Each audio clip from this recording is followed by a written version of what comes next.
할렐루야. 하나님께서 우리를 사랑하십니다. 하나님께서 우리를 사랑하셔서 우리의 삶 속에 하나님만이 하실 수 있는 크고 놀라운 일을 행하고 계시는 줄 믿습니다. 오늘은 하나님과 동행하는 중심이라는 제목으로 창세기 5장 21절에서 23절 말씀을 함께 보겠습니다. 창세기 5장 21절에서 23절, 지난주에 이어서 에녹의 이야기를 좀 더 살펴보려고 합니다. 우리 21절에서 23절 말씀을 함께 읽겠습니다. 에녹은 65세에 모두셀라를 낳았고, 모두셀라를 낳은 후 300년을 하나님과 동행하며 자녀들을 낳았으며, 그는 365세를 살았더라. 아멘. 하나님과 동행하는 공동체, 2026년 우리 교회의 표입니다. 우리 교회 공동체가 하나님과 동행하는 그런 공동체가 되기를 소망합니다. 우리가 한 주간 또 이 한 해 그런 한 해 되도록 우리가 기도하고 또 주님 앞에 나아가는 그런 시간 되었으면 좋겠습니다. 어떻게 하나님과 동행하는 공동체가 될 수 있을까요? 저와 여러분 모두가 각자가 우리의 삶의 현장에서 하나님과 동행하는 삶을 살아감으로 그러한 공동체를 이루어갈 수 있습니다. 단지 이렇게 일주일에 한 번 모여서 함께 예배하는 이 시간만이 아니라 우리의 일상의 모든 삶의 시간들을 우리의 마음과 생각을 하나님께 집중하여서 하나님과 나란히 걸어가는 삶을 살아가야 하는 것이죠.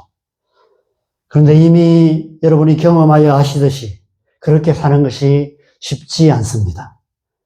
하루하루 일상의 삶을 살아가다 보면 아침에 눈을 떠서 밤에 잠자리에 드는 순간까지 어떤 때는 한 번도 하나님 생각조차도 하지 않고 하나님의 존재조차도 까맣게 잊고 살아가는 때도 많이 있습니다. 아마 에녹이 살았던 그 시대의 사람들도 마찬가지였을 것 같습니다. 창세기 5장에 아담에서부터 시작해서 노아까지 10대에 걸쳐서 사람들의 족보가 기록되어 있습니다. 대표적인 사람의 이름만 기록했지 아마 수백 명, 수천 명, 수만 명 아니면 수백만 명의 사람들이 있었을 것입니다. 그 가운데는 나름대로 하나님을 잘 믿고 신앙생활 잘했던 사람들도 많이 있었을 것입니다. 그럼에도 불구하고 그들은 에녹처럼 온전히 하나님과 동행하는 삶을 살지는 못했던 것 같습니다.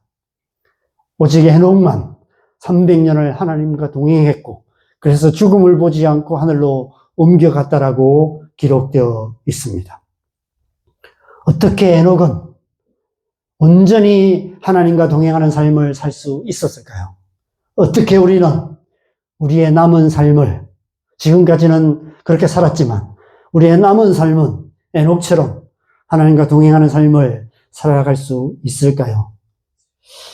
저는 창세기 4장과 5장을 읽을 때마다 순서가 바뀌었다는 느낌이 드는 어떤 부분들이 있습니다. 창세기 4장 16절에서 18절에 보면 가인의 족보가 기록되어 있습니다. 이 앞에는 가인이 아벨을 죽인 이야기가 기록되어 있고 그 이후에는 또 라멕이 한 소녀를 죽인 이야기가 기록되어 있는데 그 사이에 이 가인의 족보가 기록되어 있습니다. 그리고 5장에 아담과 에서부터 시작해서 노아에 걸쳐서 10대에 걸친 셋의 족보가 기록되어 있습니다. 가인이 아벨을 죽인 이야기가 먼저 기록된 것은 이해가 됩니다. 그런데 이 가인의 족보를 셋의 족보보다 먼저 기록한 이유가 무엇일까? 이런 질문이 생깁니다. 왜 성경은 이 가인의 이야기, 가인의 족보를 셋의 족보보다 먼저 기록하고 있을까요? 우리가 영화나 드라마를 보면 그 시대적인 배경이 어떤 배경인지를 먼저 아는 것이 굉장히 중요합니다. 그림을 그릴 때도 어떤 배경에 대한 스케치를 먼저 하죠. 에녹이 300년을 하나님과 동행했는데 그 하나님과 동행했던 그 시대가 어떤 시대였는지를 보여주기 위해서 그 시대적인 배경이 어떤 배경이었는지를 보여주기 위해서 먼저 이야기를 창세기 4장에 기록하고 있는 것입니다. 여러분, 그 시대가 어떤 시대였을까요? 오늘날 우리 사는 시대보다도 더 살기 좋은 시대였을까요? 하나님이 정말 살아계신 것이 막 증거들이 나타나고 하나님이 눈에 보이는 것처럼 보여지고 하나님이 그렇게 역사하시는 그런 시대였을까요? 창세기 4장은 우리에게 그 시대가 그런 시대가 아니었다는 사실을 똑똑히 보여주고 있습니다. 창세기 4장에는 이 가인의 족보를 사이에 두고 전과 후로 두 죽음의 사건이 기록되어 있습니다. 앞부분이 1절에서 15절까지는 우리가 잘 아는 가인이 아벨을 죽인 이야기가 기록되어 있고 이 구절의 뒷부분에는 23절에서 24절에 보면 라멕이 이름 모를 한 소년을 죽인 사건이 기록되어 있습니다. 이 두 죽음 이야기는 성경에 기록된 최초의 죽음에 대한 이야기입니다. 그런데 여기서 우리가 주목해야 할 중요한 점은 이 두 죽음이 다 하나님께서 정하신 수명이 다해서 죽은 죽음이 아니라는 사실입니다. 자연사가 아니었다는 것입니다. 사람이 사람을 죽이는 살인사건을 통해서 죽음이 일어난 것이죠. 인류 역사의 최초로 일어났던 죽음, 그 죽음은 사람이 사람을 죽임으로 일어나는 그런 죽음이었습니다.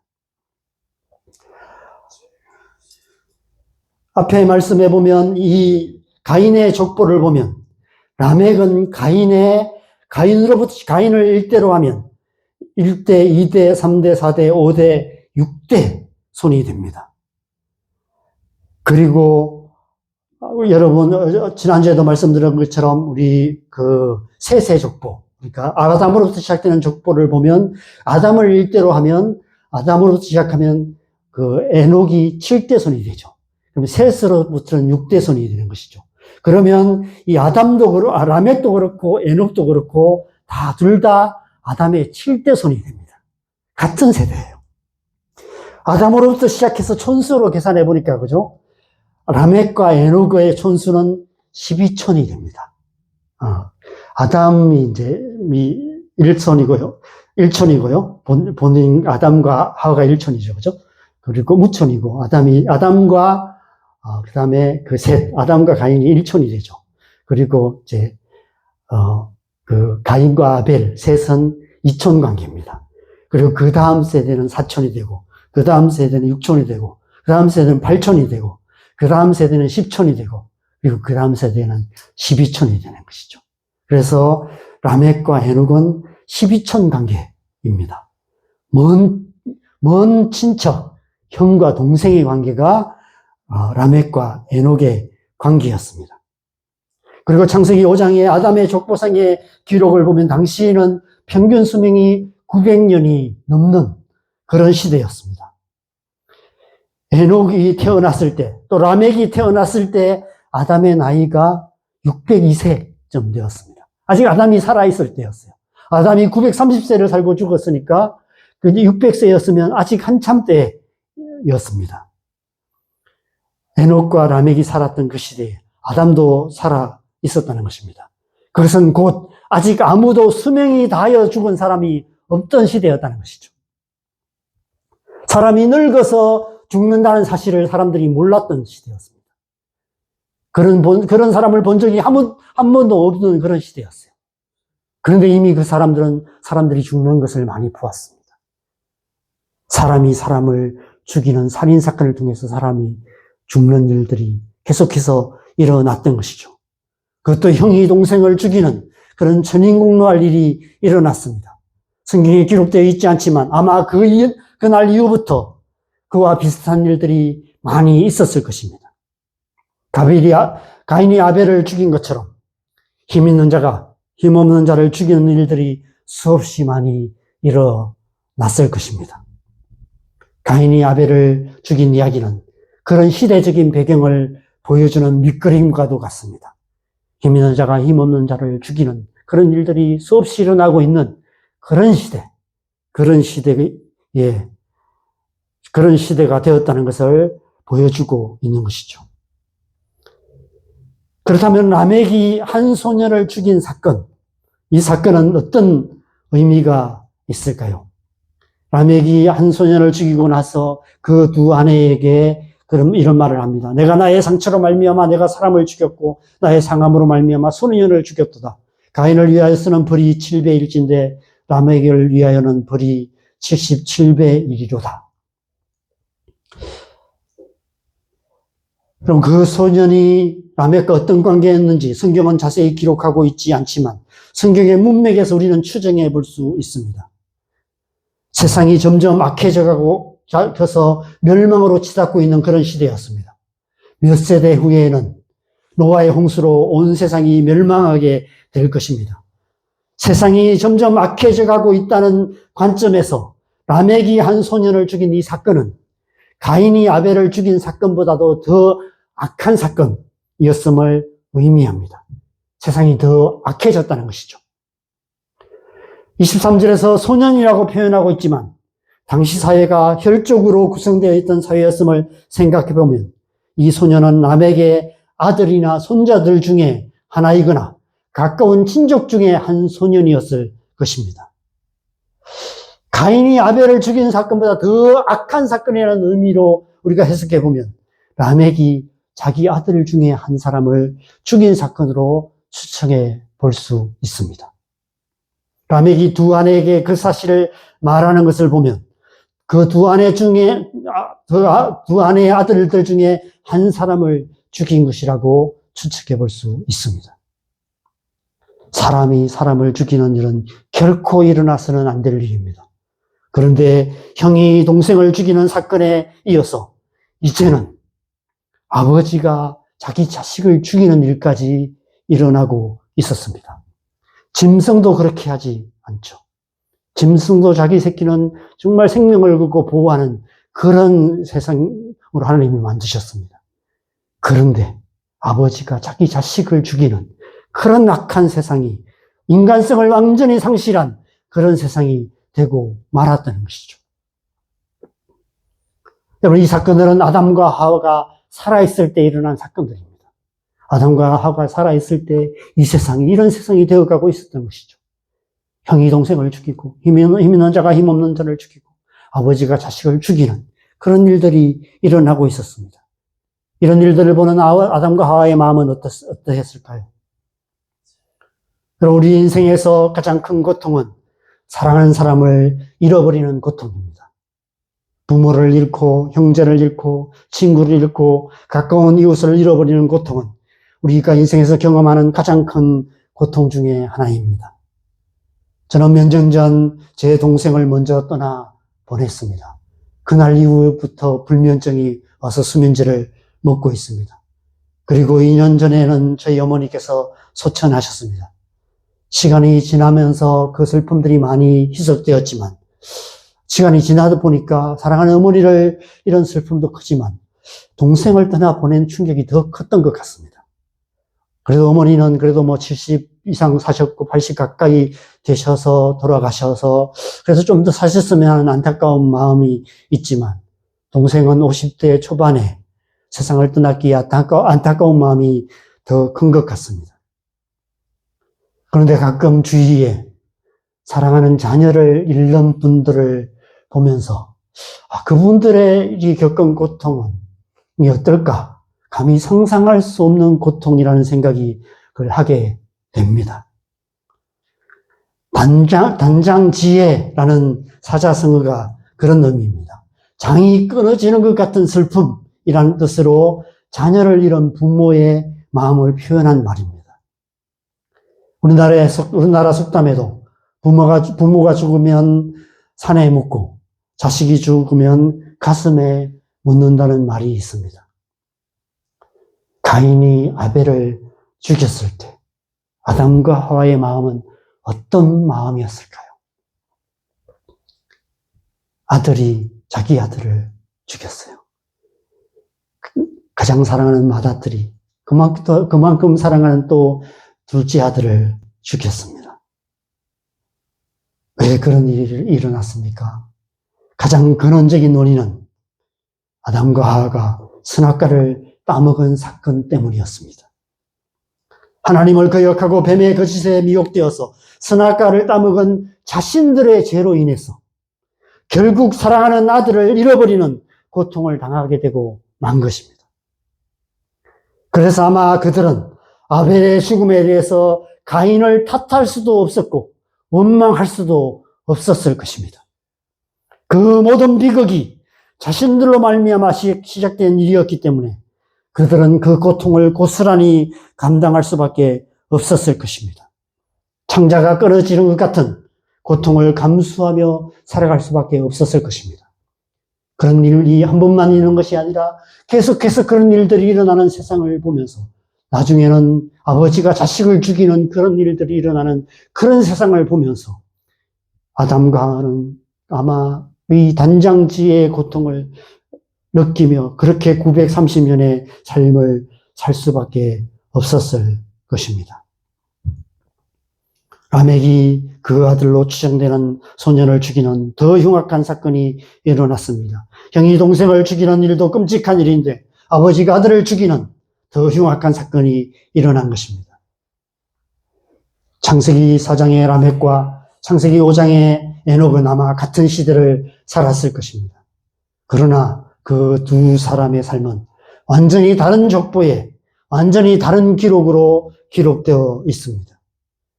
셋의 후손인 에녹이 300년을 하나님과 동행하는 삶을 사는 동안 가인의 후손인 라멕은 자기 아들을 죽이는 끔찍한 만행을 저지르며 이 세상을 멸망으로 이끌어가는 그런 삶을 살아가고 있었던 것입니다.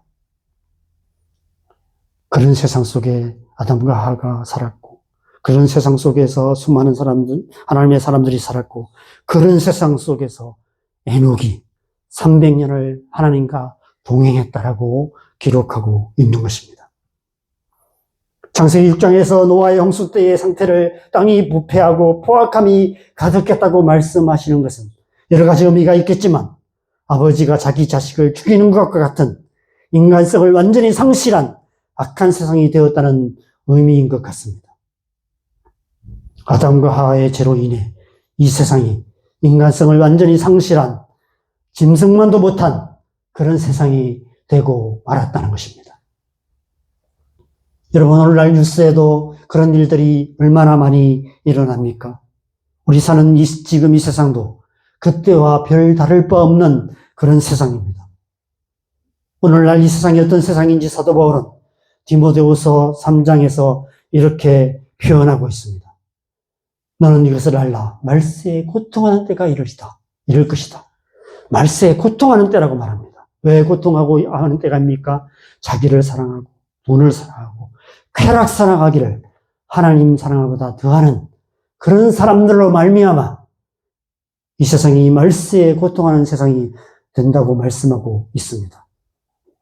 자기만을 사랑해서 자기의 만족을 위해서 다른 사람을 이용하고 다른 사람을 속이고 다른 사람의 것을 빼앗는 그런 세상입니다.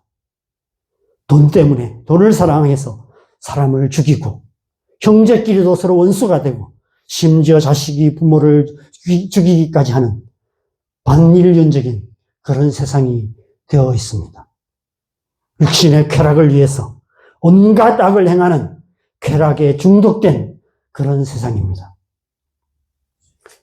이런 세상에서 하나님의 백성으로 부르심을 받은 우리는 어떻게 살아야 할까요? 어떻게 우리는 이런 세상에서 하나님의 백성다운 삶을 살 수 있을까요? 오늘 이 에녹의 이야기가 우리에게 본이 되는 중요한 이야기인 이유가 바로 그 때문입니다. 그러한 세상 속에 에녹이 300년을 하나님과 동행했듯이 말세에 고통하는 이 세상을 살아가는 우리를 향해서 하나님께서 말씀하고 계시는 것이죠. 에녹처럼 하나님과 동행하는 삶을 살아야 한다고 말씀하고 있는 것입니다. 여러분, 어떻게 에녹은 그 악한 시대에 온전히 하나님과 동행하는 삶을 살아갈 수 있었을까요? 오늘 본문 22절을 보면 에녹이 65세에 무두셀라를 낳은 후부터 하나님과 동행했다라고 기록하고 있습니다. 이 기록에 하면 에녹도 처음 65년은 다른 사람들과 별 다를 바 없는 우리와 크게 다르지 않은 평범한 삶을 살았던 것 같습니다. 그런데 65세에 무두셀라를 낳고 그날 이후로 하나님과 동행하는 삶을 살기 시작했고 300년을 한결같이 하나님과 동행하는 삶을 살았다라고 기록하고 있습니다. 무두셀라를 낳은 그날 에녹 안에 어떤 일이 일어났을까요?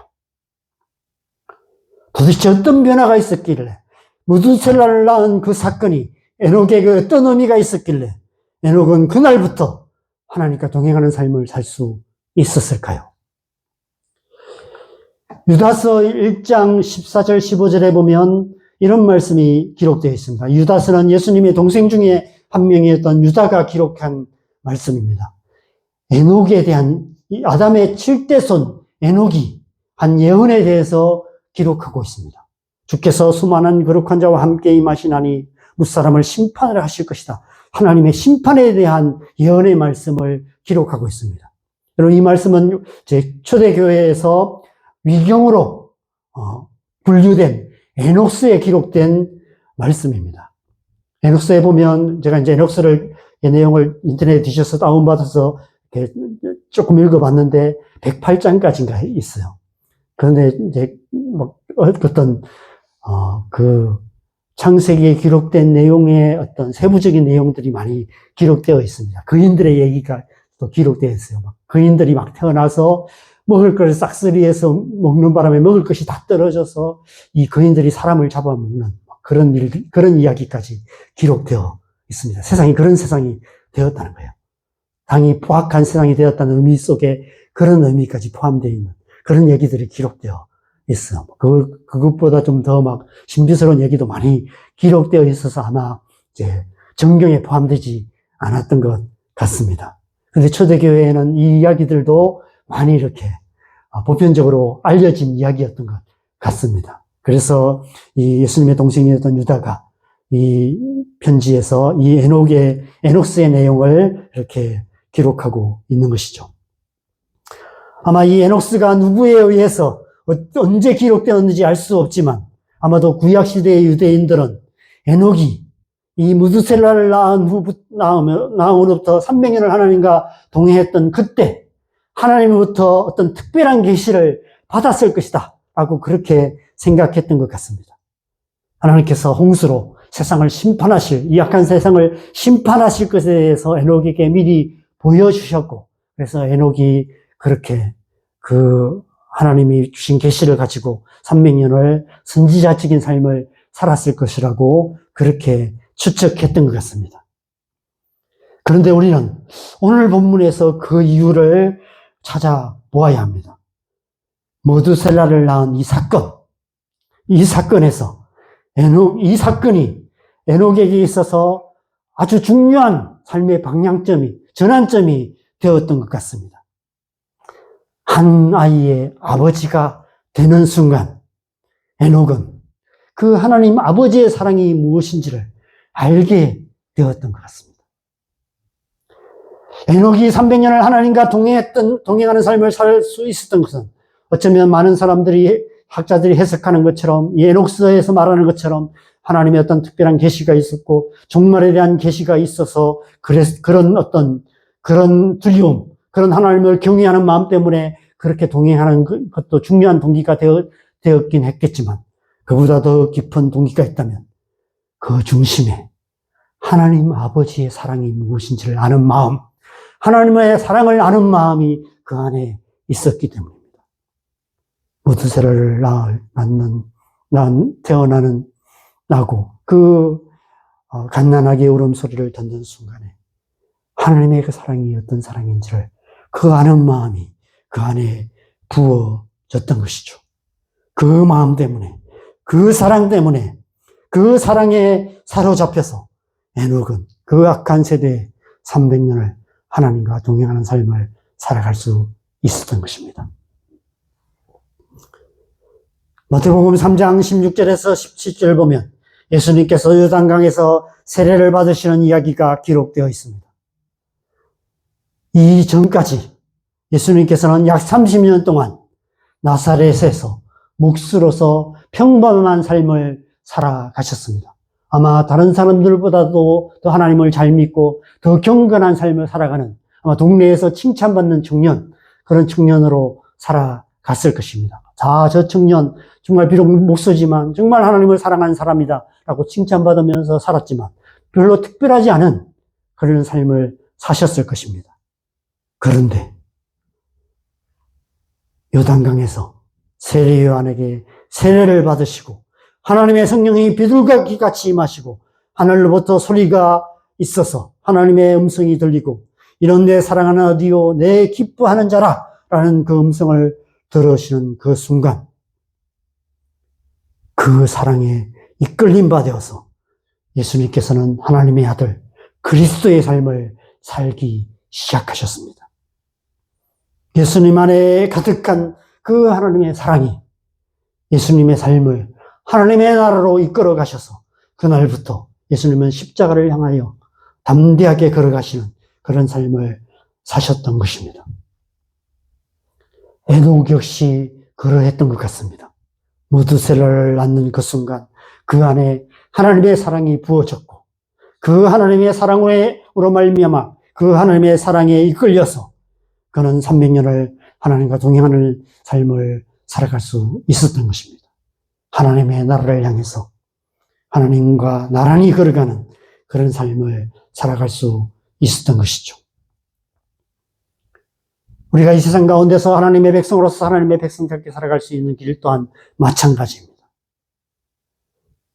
우리가 이 시대에 하나님의 백성으로서 하나님의 백성다운 삶, 하나님과 동행하는 삶을 살아가기 위해서는 우리 안에도 에녹 같은 중심이 있어야 하는 것입니다.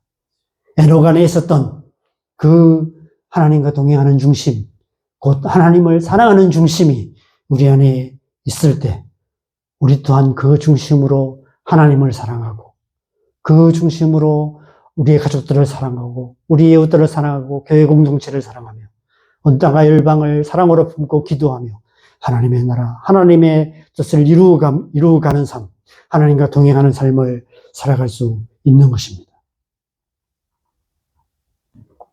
에녹 안에 있었던 하나님과 동행하는 중심은 하나님을 사랑하는 중심이었습니다. 그 중심으로 그는 하나님을 사랑했고 그 사랑 때문에 한평생 하나님 나라를 향해서 하나님과 동행하는 삶을 살았고 그래서 죽음을 보지 않고 하나님께 들려 올라가는 그런 삶을 살 수 있었던 것입니다. 하나님과 동행하는 삶은 오직 하나님 한 분만을 사랑하는 중심으로 살아가는 삶입니다. 자기를 사랑하며 돈을 사랑하며 쾌락 사랑하기를 하나님 사랑하는 것보다 더하는 말세에 고통하는 이 세상 속에서도 오직 하나님 한 분만을 사랑하는 삶을 살아가는 것입니다. 우리 안에 그 중심이 있기를 소망합니다. 하나님을 사랑하는 중심, 하나님의 사랑을 아는 중심, 그 중심이 있기를 소망합니다. 어떻게 우리 안에 하나님의 사랑을 아는 중심을 가질 수 있을까요? 어떻게 우리가 하나님의 사랑으로 충만한 그런 사람이 될 수 있을까요? 사도 바울이 로마서 5장에서 이렇게 대답하고 있습니다. 로마서 5장 5절 말씀 같이 읽겠습니다. 소망이 우리를 부끄럽게 하지 아니함은 우리에게 주신 성령으로 말미암아 하나님의 사랑이 우리 마음에 부음바 됨이니. 우리에게 주신 성령으로 말미암아 하나님의 사랑이 우리의 마음에 부음바 되었다라고 말씀하고 있습니다. 누구든지 예수 그리스도를 믿으면 성령으로 거듭나 하나님의 자녀가 됩니다. 모든 믿는 자들 안에 거하시는 성령께서 우리 안에 하나님의 사랑을 우리 마음에 부어주십니다. 우리 안에 하나님의 성령이 충만하게 역사하실 때 우리는 하나님의 사랑을 알게 되고 그 사랑에 사로잡히게 되고 그 사랑 때문에 하나님을 사랑하게 되고 그 사랑 때문에 우리의 가족들을 사랑하게 되고 그 사랑 때문에 우리의 이웃을 내 몸처럼 사랑하게 되고 그 사랑 때문에 온 땅과 열방의 영혼을 품고 기도하며 하나님 나라를 향해 살아갈 수 있게 되는 것입니다. 그래서 우리는 날마다 성령으로 충만함을 받아야 하는 것입니다. 성령 충만은 곧 우리의 중심이 하나님의 사랑으로 충만하게 되는 사랑 충만인 것입니다. 성령은 사랑의 영이십니다.